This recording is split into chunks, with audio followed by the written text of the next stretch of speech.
അങ്ങനെ രാവിലത്തെ ഞങ്ങളുടെ കുട്ടി ഷോപ്പിങ്ങും ഞങ്ങളുടെ കോഫി ബ്രേക്കും ഞങ്ങളുടെ ഡേറ്റിങ്ങും ഒക്കെ കഴിഞ്ഞപ്പോൾ പിള്ളേരെ എടുക്കേണ്ട സമയമായി. അങ്ങനെ നേരെ ഞങ്ങൾ സൺഡേ സ്കൂളിലോട്ട് പോയി. ഇന്ന് ശരിക്കും പള്ളിയിൽ ചെന്നപ്പോൾ 2-3 പേര് വന്ന് പരിചയപ്പെട്ട് കേട്ടോ. പേരൊക്കെ ഞാൻ ചിലരുടെയൊക്കെ മറന്നുപോയി. റിൻസി അങ്ങനെ കുറേ, പക്ഷേ സ്ഥലമൊക്കെ ഞാൻ ഓർത്തിരിപ്പുണ്ട്. 2 പേര് കോട്ടയം, ഒരാൾ കോട്ടയം കടുത്തുരുത്തിയുണ്ട്, ഒരാൾ എറണാകുളം ഉണ്ട്, പിന്നെ വേറൊരാളുടെ സ്ഥലം ഞാൻ ചോദിച്ചില്ല കേട്ടോ. പക്ഷെ ഒത്തിരി സന്തോഷം നമ്മളുടെ അടുത്ത് ആൾക്കാരിങ്ങനെ വന്ന് പരിചയപ്പെടുന്നത്.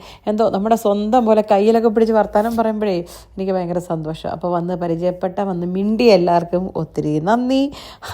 അങ്ങനെ പിള്ളേരെ സൺഡേ സ്കൂളിൽ നിന്ന് എടുത്തു. അത് കഴിഞ്ഞ് ആത്തൂനെ അവളുടെ വീട്ടിൽ കൊണ്ടുവിട്ടു.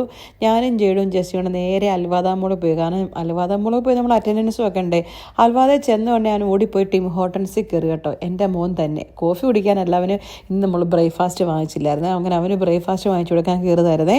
അത് കഴിഞ്ഞിട്ട് പിന്നെ നമ്മൾ നേരെ ലഞ്ച് കഴിക്കാൻ വേണ്ടിയിട്ട് ഐക്കയിൽ പോയി. അവിടെ ചെന്നപ്പം തനുവിനെയും മിഥുനെയും ഒക്കെ കണ്ടു. അവരോടൊരു 3/4 മണിക്കൂർ അവിടെ നിന്ന് കത്തി വെച്ചു. പിന്നെ അവിടെ കയറി നമ്മൾ ഫുഡൊക്കെ കഴിച്ചു.